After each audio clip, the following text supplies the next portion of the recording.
إن الحمد لله نحمده ونستعينه ونستغفره ونعوذ بالله من شرور أنفسنا وسيئات أعمالنا من يهده الله فلا مضل له ومن يضلل فلا هادي له وأشهد أن لا إله إلا الله وحده لا شريك له وأشهد أن محمدًا عبده ورسوله اللهم صل على محمد وعلى آل محمد كما صليت على إبراهيم وعلى آل إبراهيم إنك حميد مجيد اللهم بارك على محمد وعلى آل محمد كما باركت على إبراهيم وعلى آل إبراهيم إنك حميد مجيد أما بعد فإن خير الحديث كتاب الله وخير الهدي هدي محمد صلى الله عليه وسلم وشر الأمور محدثاتها وكل محدثة بدعة وكل بدعة ضلالة وكل ضلالة في النار يا أيها الذين آمنوا اتقوا الله حق تقاته ولا تموتن إلا وأنتم مسلمون يا أيها الناس اتقوا ربكم الذي خلقكم من نفس واحدة وخلق منها زوجها وبث منهما رجالا كثيرا ونساء واتقوا الله الذي تساءلون به والأرحام إن الله كان عليكم رقيبا يا أيها الذين آمنوا اتقوا الله وقولوا قولا سديدا يصلح لكم أعمالكم ويغفر لكم ذنوبكم ومن يطع الله ورسوله فقد فاز فوزا عظيما اللهم نبر بكتابك قلبي واشرح به صدري وأنطق به لساني بحولك وقوتك يا أرحم الراحمين أعوذ بالله من الشيطان الرجيم بسم الله الرحمن الرحيم أولئك الذين أنعم الله عليهم من النبيين والصديقين والشهداء والصالحين وحسن أولئك رفيقا ہر قسم کی حمد و ثنا، کبریائی، بڑائی، بزرگی اللہ مالک و خالق کی ذات کے لیے۔ تمام قسم کے جائز درود و سلام امام الانبیاء، سید الرسل، امام کائنات حضرت محمد الرسول اللہ صلی اللہ علیہ وسلم کی ذات گرامی کے لیے۔ لائق احترام محترم معزز سامعین، اللہ رب العزت نے تمام مخلوقات میں سے سب سے اعلیٰ اور افضل انسان کو بنایا، اور پھر انسانوں میں اللہ نے سب سے بلند مقام انبیاء کو عطا فرمایا۔ نبیوں اور رسولوں کے بعد ان نبیوں کے اور رسولوں کے اصحاب کی باری آتی ہے۔ تو جس طرح نبیوں میں سب سے افضل ہمارے تاجدار حضور کائنات حضرت محمد الرسول اللہ صلی اللہ علیہ وسلم کا مقام سب سے بلند ہے، اسی طرح آپ کے اصحاب کا بلند بھی دوسرے نبیوں کے صحابہ سے زیادہ ہے۔ اور پھر صحابہ میں سب سے اعلیٰ اور افضل نبی کریم صلی اللہ علیہ وسلم کے صحابہ میں اور آپ کی امت کے تمام لوگوں میں نبیوں کے بعد سب سے افضل اگر کوئی شخصیت ہے تو وہ جناب ابو بکر صدیق رضی اللہ عنہ کی شخصیت۔ سیدنا ابو بکر صدیق رضی اللہ عنہ، آپ کے حوالے سے مختصر گفتگو آپ کے سامنے کرنی ہے۔ حالات کچھ اس طرح کے بن گئے کہ یہ موضوع ہمیں رکھنا پڑا۔ حضرت ابوبکر صدیق رضی اللہ عنہ، آپ کا نام عبداللہ بن عثمان بن عامر ہے، یعنی آپ کی کنیت ابو بکر ہے اور اسی سے آپ مشہور ہو گئے، لیکن آپ کا نام یہ نہیں، آپ کا نام عبداللہ ہے۔ تو ابو بکر رضی اللہ عنہ، آپ کو یہ اعزاز بھی حاصل ہے کہ آپ کا نسب رسول اللہ صلی اللہ علیہ وسلم کے ساتھ ملتا ہے۔ ہمارے ہاں یہ بات بڑی اعزاز والی سمجھی جاتی ہے کہ فلاں بندے کا تعلق فلاں کے ساتھ، وہ اس کے ساتھ رہنے والا ہے۔ آج بھی لوگوں میں عقیدت موجود ہے، وہ کسی بزرگ کے ساتھ کوئی رہنے والا ہونا تو اس کی بھی عقیدت کرتے، بلکہ وہ اس کی چیزوں کو بھی عقیدت کی نگاہ سے دیکھتے۔ ہمارے ایک دوست ہیں، وہ ڈاکومنٹریز بناتے ہیں اور ان کا کام ہے صرف ویڈیو کیمرہ لے کے جا کے کوئی کام کرنا۔ تو وہ کہتے ہیں میں ایک قبر کی ویڈیو بنا کے آیا اور وہ قبر ایسی ہے کہ اس کو دیکھنے نہیں دیا جاتا۔ یا ایک دربار تھا، وہاں پہ بیٹھ کے کتاب لکھی کسی پیر صاحب نے، تو لوگ میرے ہاتھوں کو چومنا شروع ہو گئے کہ تم نے اس کیمرے کے ساتھ تصویر کھینچی ہے۔ تو یہ بھی ایک لوگوں کی عقیدت ہوتی ہے۔ تو ابو بکر صدیق رضی اللہ عنہ کی فضیلت کہ کیا کہنے کہ آپ کو صحبت ملی ہے تو نبی صلی اللہ علیہ وسلم کی صحبت ملی، آپ کا مقام تو سب سے بلند۔ اور پھر اللہ کے رسول صلی اللہ علیہ وسلم کے والد عبداللہ، ان کے والد عبد المطلب، ان کے والد ہاشم، ان کے والد عبد مناف، ان کے والد قصی اور ان کے والد مرہ۔ یہ مرہ جو ہیں یہ حضرت ابو بکر صدیق رضی اللہ عنہ کے بھی دادا میں ہیں اور اللہ کے رسول صلی اللہ علیہ وسلم کے بھی دادا ہیں۔ تو 7ویں پشت میں جا کے نبی کریم صلی اللہ علیہ وسلم کے ساتھ ابو بکر رضی اللہ عنہ کا نسب اور خاندان مل جاتا ہے۔ یہ شرف اللہ نے آپ کو دیا۔ اور دوسری بات یہ کہ ساری زندگی صحبت ملی ہے تو نبی صلی اللہ علیہ وسلم کی صحبت ملی۔ اور آپ نے یہ بات تو سنی پڑی ہے کہ جب اللہ کے رسول صلی اللہ علیہ وسلم نے دعوت کا آغاز کیا تو سب سے پہلے ایمان لے کے آنے والے ابو بکر تھے، کیونکہ بچپن کے ساتھ ہی اللہ کے رسول کو دیکھا تھا یہ ایماندار شخص ہے۔ تو آپ نے جیسے ہی دعوت کو رکھا ابو بکر نے فوری مان لیا۔ اللہ نے مزاج میں اتنی نرمی اور مزاج میں اتنا دین کا لگاؤ رکھا ہوا تھا اور اتنا فطرت کے قریب رہنے والے تھے، فوری اسلام قبول کر لیا۔ اور جیسے اسلام لانے والوں میں پہلے ہیں، اسی طرح فضیلت میں بھی پہلے ہے۔ اور پھر داعی، اللہ کے رسول جب داعی بن کے نکلے، لوگوں کو دعوت دی، تو اسلام کے سب سے پہلے داعی امت میں اگر کوئی ہے تو وہ بھی ابو بکر صدیق رضی اللہ عنہ۔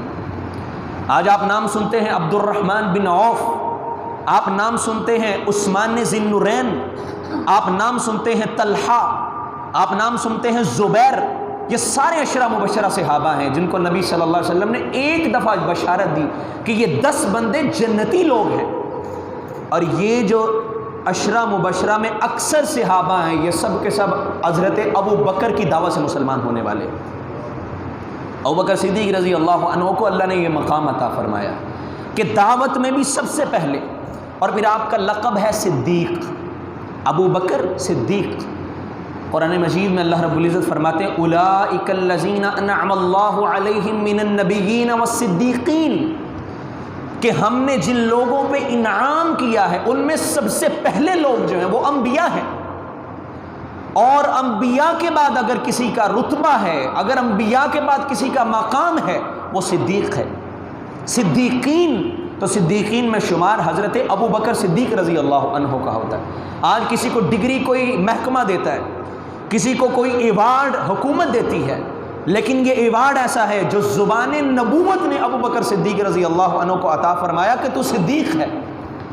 اور یہ واقعہ بڑا خوبصورت واقعہ، جب ابو جہل بڑی خوشی مناتا ہوا آیا اور اس نے آ کے ابو بکر صدیق رضی اللہ عنہ کے سامنے تمسخر کیا، مذاق بنایا اور بڑے تضحیک آمیز لہجے میں بولا، کہا ابو بکر بتاؤ تو صحیح ذرا، اگر کوئی شخص یہ کہے جو 1 مہینے کی مسافت کا سفر ہے، یہاں سے بیت المقدس فلسطین کے علاقے میں وہ چلا جائے اور پھر وہاں سے آسمانوں تک چلا جائے، واپس بھی آ جائے، یہ ایسے ہو سکتا ہے؟ ابو جہل کی آواز میں ایک بڑی خوشی تھی اور ایک مذاق پن تھا۔ اس نے کہا آج تو یہ بندہ جو ہے نا ہماری باتوں میں آئے گا ہی آئے گا۔ تو ابو بکر صدیق رضی اللہ عنہ کہنے لگے ہاں ایسے ہی ہے، میں تو نہیں مانتا اس بات کو، یہ کیسے ممکن ہو سکتا ہے کہ ایک بندہ رات کا سفر اتنا طے کر لے؟ کہا میں تو نہیں مانتا اس بات کو۔ ابو جہل کہنے لگا، ہنسنے لگا، مسکرانے لگا، کہا تم جانتے ہو یہی بات تمہارا دوست جس کو تم نبی کہتے ہو محمد صلی اللہ علیہ وسلم، وہ صحابہ کو مسجد میں بیٹھ کر یہ بات بیان کر رہا ہے۔ حضرت ابوبکر رضی اللہ عنہ کہتے ہیں اب واقعی انہوں نے کہا؟ کہاں یحدث الان، ابھی بھی وہ یہ بات بیان کر رہے ہیں، یحدث اصحابہ الان، ابھی جا کے دیکھ لو، ابھی بیان کر رہے ہیں۔ تو ابوبکر صدیق کہتے سچ بتاؤ، سچی تصدیق کرنے کے لیے اس کو نا زور دیا۔ تو ابو جہل کہتا ہاں میں قسم اٹھاتا ہوں، میں قسم کھا کہتا ہوں ایسی ہی بات ہے۔ ابوبکر صدیق رضی اللہ عنہ کہتے ہیں اچھا اگر تو واقعی قسمیں اٹھا رہا ہے، یقین دلا رہا ہے، اگر تو سچا ہے تو پھر میں اس بات کی تصدیق کرتا ہوں کہ ایک رات میں جو کام مہینے کا ہے وہ ایک رات میں بھی ممکن ہو سکتا ہے۔ تو ابو جہل کہتا ابھی تو تصدیق کر رہا تھا، مجھ سے قسمیں اٹھوا رہا تھا۔ کہا میں نے قسم اللہ کے رسول کی بات کی نہیں اٹھوائی، میں نے تیرے جھوٹ کی وجہ سے اٹھائی، کہیں تو جھوٹا نہ ہو۔ میں نے تیری وجہ سے، مجھے تجھ پہ اعتماد نہیں ہے، میں نے اس وجہ سے تصدیق کی ہے۔ تو سچا بھی ہے کہ جھوٹا ہے؟ میں نے تو اللہ کے رسول کی بات کی کوئی بات کی نہیں ہے، جب تو نے کہہ دیا وہ ایسے کہتے ہیں تو پھر میری بات یہ ہے کہ اللہ کے رسول اگر ایسا کہتے تو یہ سچی بات ہی ہوگی۔ اور نبی صلی اللہ علیہ وسلم نے جب ابوبکر سے پوچھا تمہیں پتہ چلا ہے؟ کہاں سمعت یا رسول اللہ صلی اللہ علیہ وسلم وآمنا، اللہ کے رسول میں نے اس بات کو سنا بھی ہے اور اس پہ ایمان بھی رکھتا ہوں۔ اللہ کے رسول نے کہا صدیق آج کے بعد ابو بکر تو ابو بکر نہیں رہا، تو صدیق بن گیا ہے، تجھے اللہ نے وہ مقام عطا فرمایا ہے جو انبیاء کے بعد مقام آتا ہے۔ زبان نبوت نے حضرت ابو بکر صدیق رضی اللہ عنہ کو یہ مقام دیا۔ دیکھیں یہ کیسے اعتماد والی بات، یہ وہ زمانہ نہیں تھا کہ جس دور میں F-16 طیارہ موجود نہیں تھا، اس وقت ٹیکنالوجی نہیں تھی، ایسا ممکن ہی نظر نہیں آتا، لیکن ابو بکر نے کہا میرے رسول نے اگر کہا تو میں بھی مانتا ہوں اس پر۔ اور پھر نبی صلی اللہ علیہ وسلم نے ایک دفعہ نا سودا کیا ایک بندے سے، تو کہا جی میرا گواہ کون ہے؟ کہا آپ کا گواہ؟ میرا گواہ ابو بکر ہے۔ نے کہا ابو بکر تو یہاں موجود ہی نہیں ہے۔ کہا میری گواہی ابو بکر دے گا۔ صحابہ نے کہا اللہ کے رسول یہ آپ نے کیسی بات کر، ابو بکر تو یہاں موجود ہی نہیں ہے۔ اللہ کے رسول فرماتے یہ ہو ہی نہیں سکتا کہ جو بات میں کروں میرا ابو بکر اس کے خلاف کر دے۔ میری تصدیق کرنے کے لیے اگر کوئی سب سے پہلے حاضر ہوتا ہے تو وہ ابو بکر ہے۔ کہا اس لیے میں نے کہا میرا گواہ ابو بکر ہے۔ یہ مقام اللہ رب العزت نے حضرت ابوبکر صدیق رضی اللہ عنہ کو دیا۔ آپ کے خاندان کی بات کی جائے، آپ کے 3 بیٹے اور 3 بیٹیاں ہیں۔ بیٹوں میں آپ کے بیٹوں میں حضرت عبداللہ اور عبد الرحمن اور ایک کا نام محمد، یہ 3 بیٹے، اور 3 بیٹیاں حضرت عائشہ رضی اللہ عنہا اور حضرت اسماء، اور ایک کا نام حضرت ام کلثوم۔ یہ آپ کی اولاد میں مختلف بیویوں سے آپ کی 1 سے زیادہ شادیاں، تو 6 آپ کے بچے ہیں، 3 بیٹے اور 3 بیٹیاں۔ تو ابوبکر صدیق رضی اللہ عنہ، ان کے بارے ہمارا جو عقیدہ ہے وہ بھی سن لیجئے۔ اہل سنت والجماعت کا جو عقیدہ ہے، متفق علیہ عقیدہ، وہ یہ ہے کہ تمام لوگوں سے افضل، تمام سے بہتر ابو بکر ہیں، اور ابو بکر خلیفہ بلا فصل ہے۔ سب سے بہتر ہونے کے دلائل میں نے پہلے بھی آپ کے سامنے رکھے، اور ایک بہت بڑی دلیل نبی صلی اللہ علیہ وسلم نے فرمایا لو کنت متخذا خلیلا من اہل الارض لاتخذت ابا بکر، کہ اگر میں زمین والوں میں سے کسی ایک کو اپنا خلیل بنانا چاہتا، کسی کو اپنا خلیل میں شمار کرنا چاہتا، کہا وہ ایک ہی نام تھا لاتخذت ابا بکر، وہ ابو بکر ہوتا، اس کے سوا میں کسی کو خلیل نہ بناتا، چونکہ خلیل صرف ایک ہوتا ہے اور میرا خلیل اللہ ہے۔ اگر میں زمین والوں سے کسی کو بناتا تو ابو بکر کو بناتا۔ اور آپ سے کسی نے سوال کیا تھا کہ آپ کو بتائیں سب سے زیادہ پسند کون ہے؟ آپ نے فرمایا مجھے سب سے زیادہ پیار عائشہ سے ہے۔ فرمایا مردوں میں سے کون ہے؟ فرمایا ابوہا، اگر مردوں میں مجھے سب سے زیادہ محبت اور پیار ہے اور سب سے اچھا کوئی لگتا ہے تو عائشہ کا باپ اچھا لگتا ہے، ابو بکر صدیق رضی اللہ عنہ۔ اور پھر ایک اور دلیل بھی بڑی مضبوط دلیل ہے، نبی صلی اللہ علیہ وسلم کا وہ زمانہ کہ جب مسجد نبوی بڑی معمولی سی ہوا کرتی، مسجد کیا تھی، ایک چھوٹا سا برآمدہ سا بنا ہے اور کھجور کے شاخیں ان کی چھت ڈالی ہوئی ہے، اور صحابہ کہتے ہیں جب بارش آتی اس چھت سے اتنا پانی گرتا، ہم جب زمین پہ سجدہ کرتے کیچڑ ہمارے ماتھے پہ جو ہے وہ لگ جایا کرتا تھا، ایسی کچی مسجد۔ اللہ رب العزت نے یہ حکم نازل کیا کہ مسجد میں نکلنے والے دروازوں کو بند کر دیا جائے، ہوتا یہ تھا صحابہ کا راستہ مسجد میں، ایک دروازہ یہاں سے کھل رہا، کسی صحابی کا یہاں سے، کسی صحابی کا یہاں، صحابہ کے گھر مسجد کے ساتھ، اللہ کے رسول صلی اللہ علیہ وسلم کا بھی ایسے ہی۔ تو آپ صلی اللہ علیہ وسلم نے صحابہ کو بلایا، منبر پر آئے اور خطبہ ارشاد فرمایا، کیا کہا؟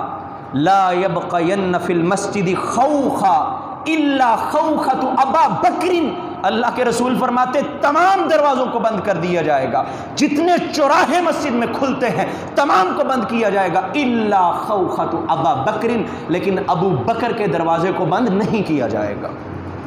رسول اللہ صلی اللہ علیہ وسلم نے یہ ابو بکر کو مقام عطا فرمایا۔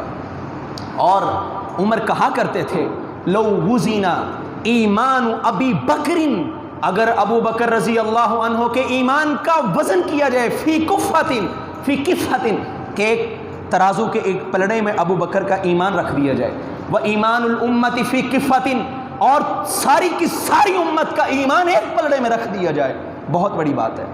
یہ کون کہہ رہا ہے؟ عمر کہہ رہے ہیں۔ اور نبی صلی اللہ علیہ وسلم نے عمر کے بارے کیا کہا؟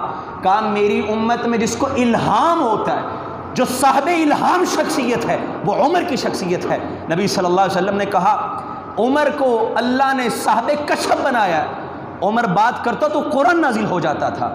عمر کہہ رہے ہیں اگر ساری امت کے ایمان کو ایک پلڑے میں رکھ دیا جائے اور ایک پلڑے میں صرف ابو بکر کے ایمان کو رکھ دیا جائے تو ابو بکر کا ایمان امت کے ایمان سے زیادہ ہو جائے، اتنا زیادہ مقام اللہ نے عطا فرمایا۔ اور سلف صالحین کی بات کو سنیے، یہ موضوع ایسے آپ کے سامنے نہیں رکھا جا رہا کہ صرف سن لیں، یہ اب موضوع کا کیا فائدہ ہے؟ سلف صالحین کی بات پہ ذرا غور کریں۔ کانوا یعلمون حب ابی بکر و عمر، سلف صالحین کانوا یعلمون، وہ اپنی اولادوں کو سکھایا کرتے تھے۔ کیا سکھاتے؟ آج ہم اپنی اولاد کو سکھاتے بیٹا یہ کرو، آپ نے یہ کرنا ہے، آپ نے یہ بننا ہے، آپ نے اس جیسا بننے کی کوشش کرنی ہے۔ سلف صالحین کیا کرتے؟ وہ اپنی اولادوں کو حب ابی بکر و عمر، وہ ابو بکر و عمر کی محبت سکھایا کرتے تھے۔ کانوا یعلمون سورۃ من القرآن، کیسے سکھاتے؟ جیسے قرآن مجید کی کسی سورت کو سکھایا جاتا ہے، جیسے سلف صالحین قرآن اپنی اولاد کو سکھاتے، ایسے ابو بکر و عمر کی محبت سکھاتے۔ ہم ابو بکر سے محبت خود کتنی کرتے ہیں اور اپنی اولادوں کو کتنی سکھاتے ہیں۔ ان کے ساتھ محبت یہ ایمان کا حصہ ہے۔ اور ابو بکر رضی اللہ عنہ کو اللہ نے یہ مقام عطا فرمایا، بہادری اور شجاعت کے اندر جو ان کا نام ہے وہ کسی اور کا نام، آج نام لیا جاتا ہے جناب علی رضی اللہ تعالیٰ عنہ بہادر ہیں، عمر رضی اللہ عنہ شجاع ہیں، لیکن جو بہادری میں ابو بکر کا نام ہے وہ نہ عمر کا ہے نہ علی رضی اللہ عنہ کا ہے۔ بہادری کس کو کہتے ہیں؟ بہادری کسی کو قتل کر دینے کا نام نہیں ہے، شجاعت تلوار اٹھا کے گردن تن سے جدا کر دینے کا نام نہیں ہے۔ شجاعت کہتے ہیں جب مصیبت پہنچے تو انسان کا دل ثابت رہے، انسان کا ثبوت القلب عند المصائب، مصائب کے وقت انسان جمع رہے۔ اگر بہادری اس کو کہتے تلوار اٹھانے کو، تو جناب خالد بن ولید سے بڑا بہادر کس آنکھ نے دیکھا ہے؟ ایک جنگ میں 9 تلواریں انہوں نے توڑی ہیں، 9 تلواریں۔ اور حضرت برا بن عازب کی بات سن کے آپ حیران ہو جائیں گے، اور بات ہے بھی حیرانی والی۔ جنگ ہوتی ہے نا جب، تو جنگ سے پہلے ایک مبارزت کی دعوت دی جاتی ہے، ایک لشکر ادھر موجود ہے، ایک لشکر ادھر موجود ہے، درمیان میں میدان ہے، ابھی جنگ شروع نہیں ہوئی، گمسان کا رن نہیں پڑا، ابھی تلواریں نہیں اٹھیں، کیونکہ اس دور میں جب تک بندہ قریب نہ آئے اس وقت تک جنگ نہیں ہو سکتی۔ دور سے کوئی گولہ بارود تو تھا نہیں اس دور میں، کوئی گولیاں تو چلنی نہیں تھی۔ تو درمیان میں ایک شخص آتا، وہ کہتا جی میں دعوت دیتا ہوں، آؤ میرے مقابلے میں کون بہادر ہے۔ وہ ان کی طرف سے ایک لشکر آتا، ایک بندہ ایک اس لشکر کی طرف سے آتا، دونوں کا آپس میں مقابلہ ہوتا، جو شکست کھا جاتا اس کو سمجھا جاتا یہ بہادر نہیں ہے، اور جو شکست اس کو دے دیتا وہ بہادر ہوتا۔ تو برا بن عازب رضی اللہ عنہ ایک جنگ میں میدان میں آئے، ایک بندہ آیا اس کو قتل کیا، دوسرا آیا اس کو قتل کیا۔ ایک بندے سے قتل کرنے پہ وقت لگتا ہے، تلواریں چلتی ہیں، انسان کے ہاتھ تھکتے ہیں، اس کو اپنی انرجی ضائع کرنا پڑتی ہے، بڑا مسئلہ ہوتا ہے۔ 100 بندوں کو اسی میدان میں قتل کیا، ابھی جنگ شروع نہیں ہوئی تھی، 100 بندوں کو قتل کیا ہے، تو اس سے بڑا بہادر کون ہے؟ لیکن ہم بہادر دوسروں کو وجہ کیا ہے کہنے کی؟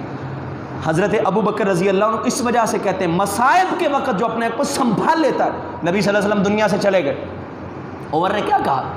عمر بہادر ہے، لیکن اس وقت عمر نے کیا کہا جس نے کہا اللہ کے رسول فوت ہو گئے، میری تلوار اس کا فیصلہ کرے گی۔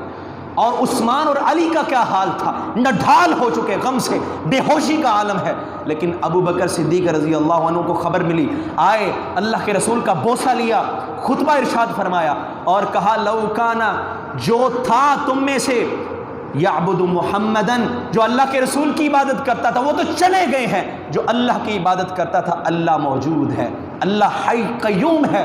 ابو بکر صدیق نے خود بھی اپنے آپ کو سنبھالا اور صحابہ کو بھی سنبھالا۔ ثبوت القلب عند المصائب، مصائب کے وقت اپنے آپ کو سنبھال کے رکھنا، اس کو کہتے ہیں بہادری۔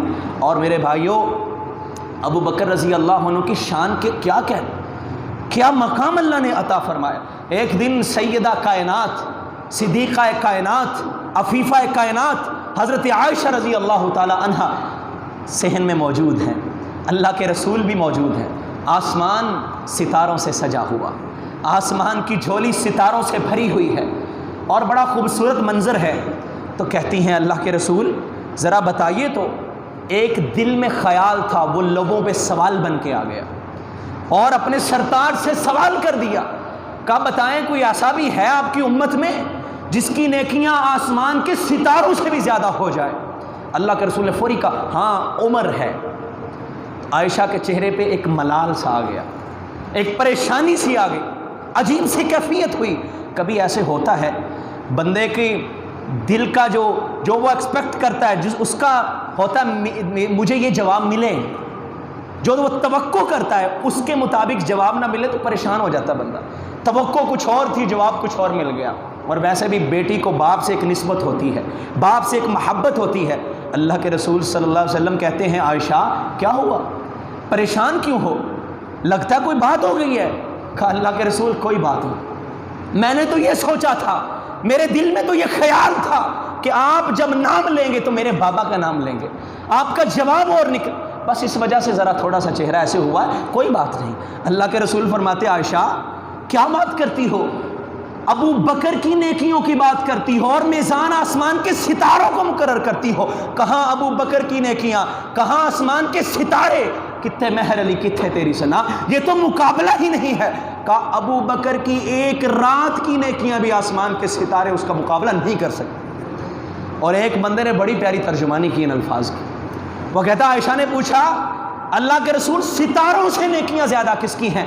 اللہ کے رسول نے کہا عائشہ تو نے ستاروں سے زیادہ پوچھا تھا، تو نے ساروں سے زیادہ نہیں پوچھا تھا۔ ستاروں سے زیادہ تو عمر کی ہیں، ساروں سے زیادہ ابو بکر کی ہیں، سب سے زیادہ نیکیاں۔ اور آپ نے یہ کہا بھی تھا کہ میرے اوپر جتنے احسانات ابو بکر نے کیے ہیں جان کے لحاظ سے، مال کے لحاظ سے، اور ویسے احسانات کا اتنے احسان مجھ پہ کسی اور نے نہیں کیے۔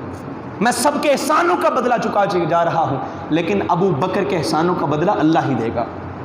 اتنے احسان مجھ پہ کیے، اتنی محبت حضرت ابو بکر صدیق رضی اللہ عنہ نے، اور واقعتاً کی آپ نے مال بھی قربان کر دیا۔ غزوہ تبوک کا موقع ہے، اللہ کے رسول کہتے ہیں آؤ مال لے کے آؤ، مال کی ضرورت ہے۔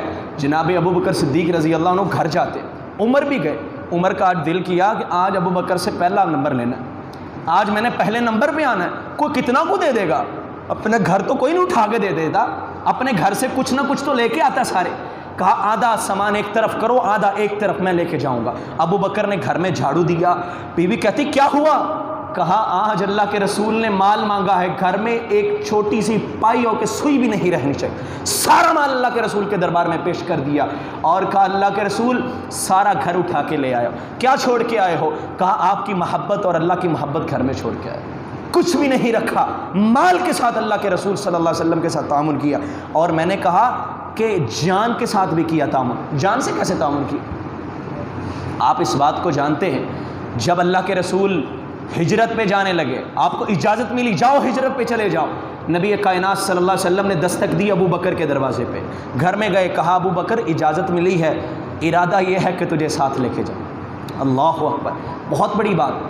بڑی بڑی یاریاں اور دوستیاں اس وقت ختم ہو جاتی ہیں جب اتنا امتحان آئے، اور بھائی تیرے پیچھے میں اپنی جان گنوا دوں، تیرے پیچھے میں اپنی جان داؤ پہ لگا دوں. یہ وہ مرحلہ تھا جب ہتھیلی پہ جان کو لے کے نکلنا تھا. پورا مکہ دشمن ہے اور اللہ کے رسول نے اکیلے نکلنا. کوئی پاس میں ہتھیار نہیں ہے اور کوئی ایسی ٹیکنالوجی نہیں ہے کہ جلدی سے مدینہ پہنچ جائیں. کتنے دن لگیں گے اور کیسے کیسے حالات کا سامنا کرنا پڑے گا. اور مکہ میں لوگوں نے یہ کہہ رکھا ہے جو محمد کو قتل کرے گا، نعوذ باللہ من ذالک، صلی اللہ علیہ وسلم کو جو قتل کرے گا اس کو اتنا انعام دیا جائے گا. ابو بکر نے کچھ نہیں کہا، اپنی جان کی پرواہ نہیں کی. اللہ کے رسول کی یہ بات سن کر رونے لگ گئے کہ اللہ کے رسول میری سعادت کے کیا کہنے کہ آپ نے مجھے چن لیا ہے، آپ نے میرا انتخاب کیا ہے. کہا میں آپ کے ساتھ جانے کے لیے تیار ہوں. اور جب غار میں پہنچے نبی کائنات صلی اللہ علیہ وسلم سے کہا اللہ کے رسول یوں لگتا ہے اگر یہ لوگ نیچے اپنے پاؤں کو دیکھیں تو ہمارے اوپر نظر پڑ جائے. اللہ کے رسول نے فرمایا لا تحزن ان اللہ معنا، پریشان نہیں ہونا، اللہ ہمارے ساتھ ہے. اور یہ آیت ابن جریر طبری رحمہ اللہ وہ تفسیر اپنی میں لکھتے ہیں. ایک واقعہ کہا ایک شخص قرآن کی آیت پڑھ رہا تھا. اذ یقول لصاحبہ لا تحزن، جب اس نے اپنے صاحب اپنے ساتھی سے کہا ڈرنا نہیں ہے تو ابو بکر پاس سے گزرے، رونے شروع ہو گئے. کہتے یہ جو صاحب لکھا ہے نا قرآن میں، اپنے صاحب سے نبی نے کہا ڈرنا نہیں ہے، کہا یہ صاحب میں ہی ہوں. اس صاحب سے مراد ابو بکر ہے. ابو بکر رضی اللہ عنہ نے اپنی جان کی پرواہ نہیں کی اللہ کے رسول کے ساتھ تعاون کرنے میں، اللہ کے رسول کے ساتھ محبت کرنے میں. اور اللہ نے جو تقوی نصیب فرمایا، جو تقوی عطا فرمایا. آپ نے پڑھا انگلش کے اندر کچھ ڈگریاں ہوتی ہیں، کوئی سپر، کوئی اس سے بہتر، کوئی اس سے آخری ڈگری ایک ہوتی ہے.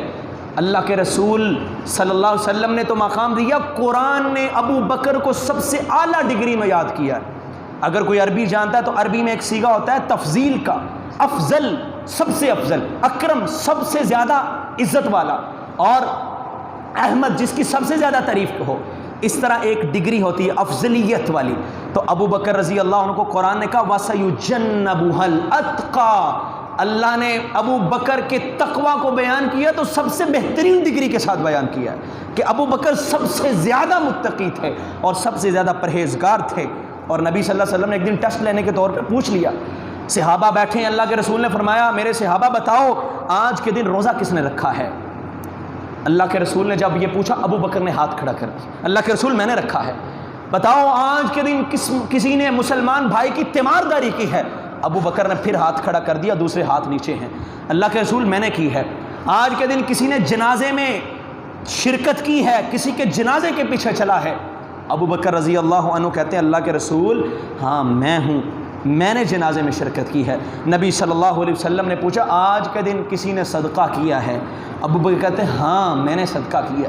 آپ نے فرمایا ابو بکر خوش ہو جاؤ، یہ تمام وصف جس کے اندر جمع ہو جاتے ہیں اللہ مرنے سے پہلے اس کو جنت کے راستے دکھا دیتا ہے. اور پھر جنت کے 8 دروازے ہیں.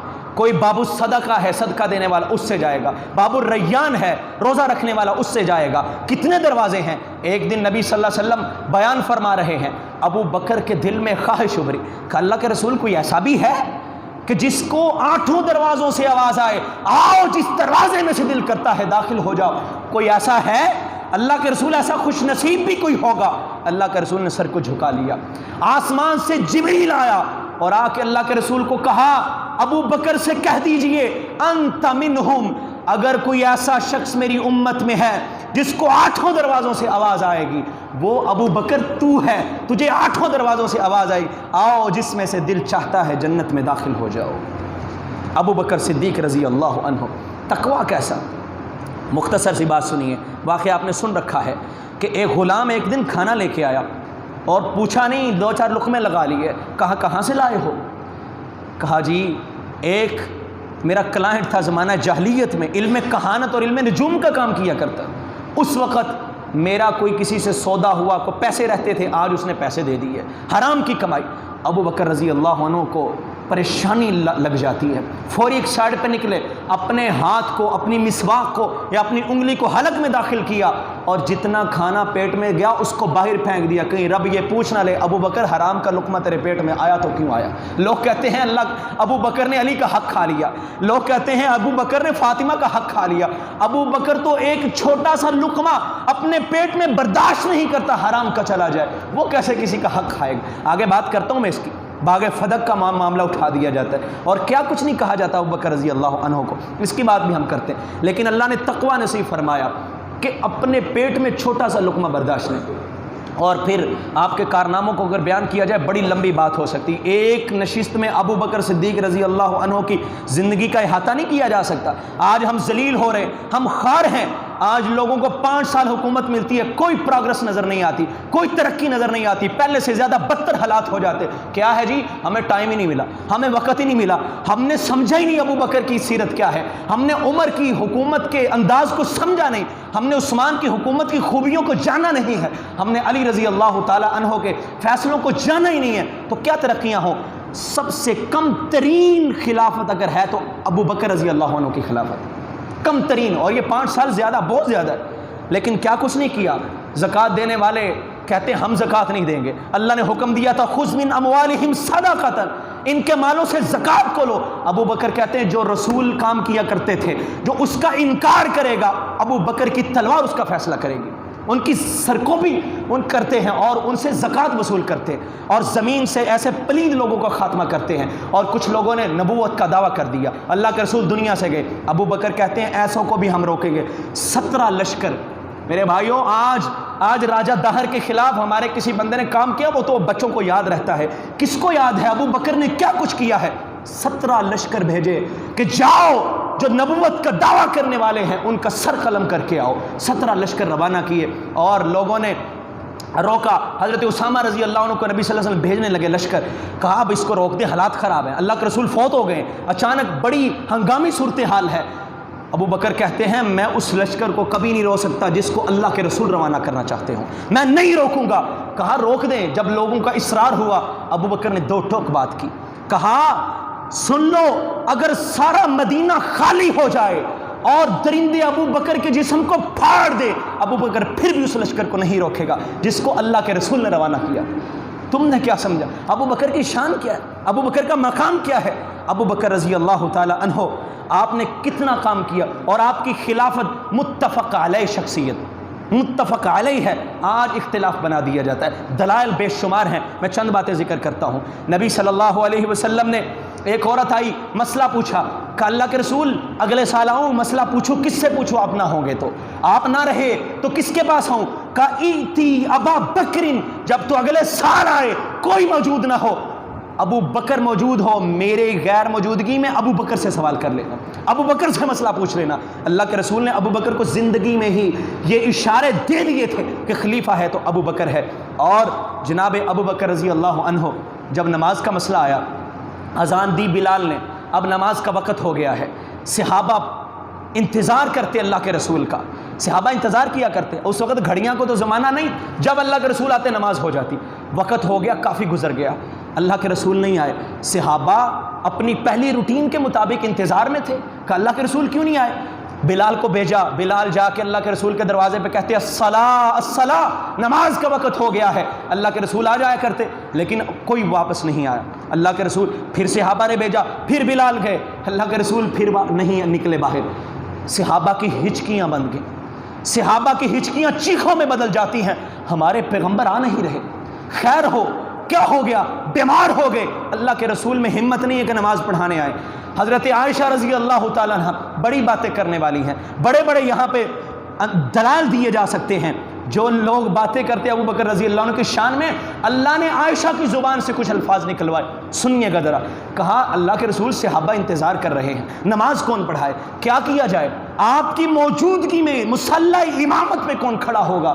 اللہ کے رسول فرماتے ہیں مروا ابا بکر فلیصلی بالناس، جاؤ ابو بکر کو حکم دو، لوگوں کی امامت کروائے گا تو ابو بکر کروائے گا۔ کیا اس وقت علی موجود نہیں تھے؟ کیا اس وقت ہاشمی خاندان کے چشم و چراغ موجود نہیں تھے؟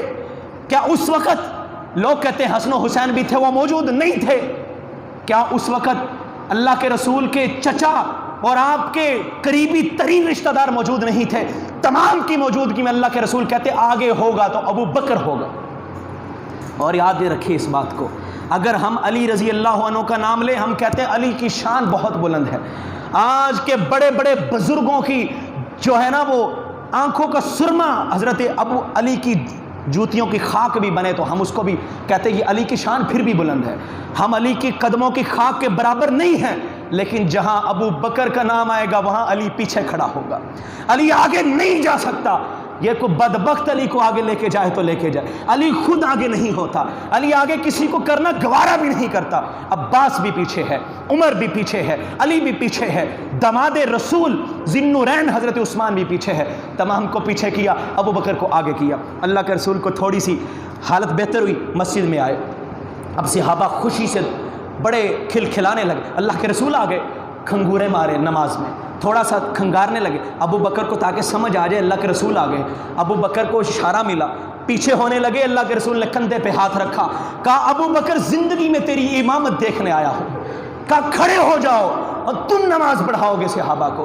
اللہ کے رسول صلی اللہ علیہ وسلم نے صحابہ کو، ابو بکر کو صحابہ کا امام مقرر کیا اور یہ اشارہ دیا کہ ابو بکر کے ہوتے ہوئے آپ نے کہا تھا، میں نے بات کی عائشہ رضی اللہ عنہ سے کچھ الفاظ نکلوائے، عائشہ نے اس وقت لفظ بول دیے، کسی اور نے نہیں کہا، صدیقہ کائنات ابو بکر کی بیٹی نے کہا کہ اللہ کے رسول ابو بکر نماز نہیں پڑھا سکتے، وہ بڑے نرم دل ہیں، وہ تو رونا شروع ہو جائیں گے، آپ کی غیر موجودگی میں ان سے نماز نہیں پڑھائی جانی۔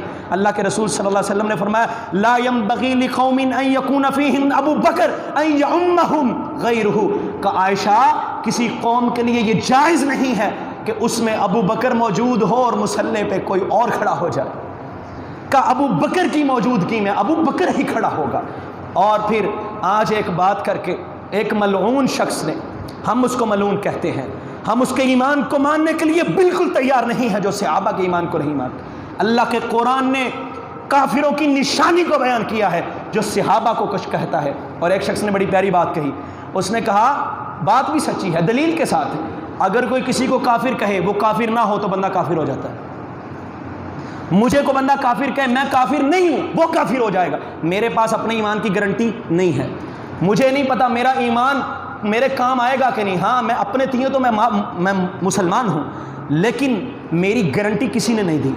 اللہ نے جن کی گارنٹی دی کہ یہ ایمان والے ہیں اور یہ جنتی ہیں، ان کو اگر کوئی کافر کہے تو ہم اس کو ایماندار کیسے مانیں، اس کے ایمان کو کیسے تسلیم کر لیا جائے۔ باغ فدق کی بات کی جاتی ہے، سنیے بس مختصر سی بات، میں بات کو ختم کرنے لگا ہوں۔ باغ فدق حضرت فاطمہ کو ملنا تھا جی، اور یہ حضرت ابوبکر رضی اللہ عنہ نے حق چھین لیا۔ حق چھیننے کی بات ہوتی ہے، مختصر سی بات یہ ہے، نبی صلی اللہ علیہ وسلم نے فرمایا نبی ہم نہ وراثت کسی کے حقدار وراثت میں بنتے ہیں، نہ اپنی وراثت میں حق چھوڑتے، ہماری وراثت ایک علم ہے، بس ہماری وراثت اور کچھ نہیں ہے۔ خلیفہ ابو بکر تھے اور ابو بکر نے فاطمہ کا حق چھین لیا، یہ بات کر کے ایک رافضی ملعون نے ابو بکر کی ذات ابو بکر کو کافر کہہ دیا، نعوذ باللہ من ذالک۔ لیکن اللہ کا شکر اہل سنت کے لوگ، چاہے وہ دیوبندی کو وہابی ہے کوئی جو بھی ہے، اللہ نے ایمان رکھا ہے، غیرت موجود ہے، لوگ اٹھے ہیں، لوگ احتجاج کر رہے ہیں، لوگ سراپا احتجاج ہیں، اور ہمارا بھی مطالبہ ہے حکومت کو ایسے ملعونوں کو زمین سے پاک کرنا چاہیے، ان کو قرار واقعی سزا دینی چاہیے جو ایسی باتیں کرتے ہیں۔ کہا جی ابو بکر نے حق چھین لیا، اب سنیے غزل، خلیفہ تو مانتے ہیں علی رضی اللہ عنہ، خلیفتہ بلا فصل اشہد ان علی ولی اللہ و خلیفتہ بلا، یہ آپ سنتے نہیں اذان کے اندر، خلیفہ بلا فصل کون ہے؟ علی ہے، اور جب علی تھا تو ابو بکر کو الزام کیوں دیتے ہیں؟ خلیفہ جب ابو بکر کو ماننا ہی نہیں ہے کہ خلیفہ تھے ہی علی، تو پھر جو ہے نا وہ کس وجہ سے الزام دیتے؟ خلیفہ تو علی تھا، تو پھر ابو بکر کیوں رگڑے میں آ گیا رضی اللہ عنہما؟ اچھا بالفرض مان لیا، کہتے ہیں جی ظاہری طور پہ ابو بکر رضی اللہ عنہ خلیفہ تھے، اصل میں علی ہی تھے، لیکن حق غصب کر لیا، تو میرے بھائی مشکل کشا بھی تو علی ہے نا، مشکل کشا کا نعرہ بھی لگا دیا جاتا ہے، یا علی مدد کا نعرہ بھی لگا دیا جاتا ہے، جو مشکل کشا ہو وہ حق اپنا حق ابو بکر سے چھین ہی نہیں سکا، جو مشکل کشا ہے وہ عمر سے حق چھین نہیں سکا، عجیب بات ہے، ایک حق نہیں چھین سکا اور دوسرا فاطمہ کو اس کا حق نہیں لے کے دے سکا، یہ مشکل کشا کیسے ہوا؟ چلو مان لیا حضرت علی رضی اللہ عنہ اس وقت مجبور تھے، نہیں کر سکے، لیکن علی خلیفہ بنے تو تھے نا، علی خلیفہ بنے تو تھے، خلیفہ بننے کے بعد ہی اس بات کو دے دیتے لیکن خلیفہ بننے کے بعد بھی آپ نے اس باغ کو کسی اور کو نہیں دیا، آپ نے اس کو برقرار رکھا۔ اور ایک اور بات یاد رکھیں، وراثت صرف بیٹی کا حق نہیں ہوتا، وراثت میں بیوی کا حق بھی ہوتا ہے، وراثت میں اوروں کا حق بھی ہوتا ہے۔ اللہ کے رسول نے جب وراثت چھوڑی، اگر وراثت مان لیا جائے تو پھر بیٹی کا حق ہے، پھر عائشہ کہاں گئی، حفصہ کہاں گئی؟ اللہ کے رسول کی بیویوں کا حق نہیں ہے اس میں، ان کو بھلا دیا جاتا ہے۔ اور میرے بھائیوں، آج گالی دی جاتی ہے کافر کی، جناب صدیق رضی اللہ عنہ، بات ختم ہونے لگی ہے، جب خلیفہ بنے نا بازار کا رخ کیا، عمر پیچھے چل پڑے، کہا خیر ہو ابو بکر بازار میں جا رہا ہے، لگتا تجارت کرنے جا رہا ہے، لگتا ہے اپنا کوئی لوگوں کے ساتھ کاروبار کرنے جا رہا ہے، اگر یہ کاروبار کرے گا تو خلافت کون سنبھالے گا، حکمران کون بنے گا؟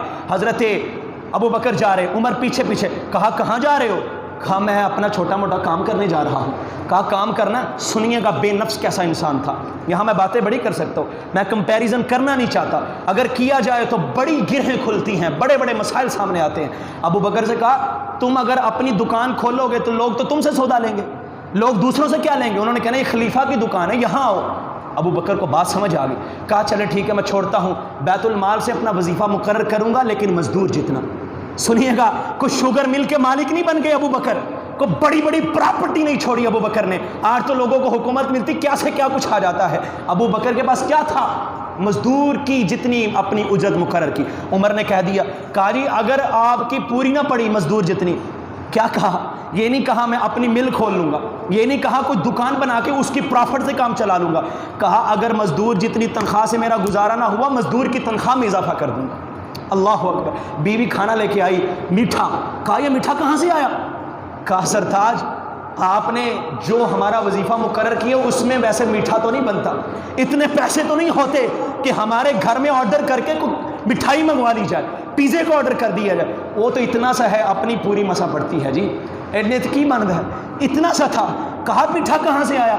ایک ایک سکہ بچا کے میٹھا تیار کیا، ابھی کھانا میٹھے کو چکھا نہیں ہے، دربان پہ کے پاس گئے، کہا میرا کھاتا نکالو، میری مزدوری میں سے اتنا کم کر دو، اتنا بچ جایا کرتا ہے۔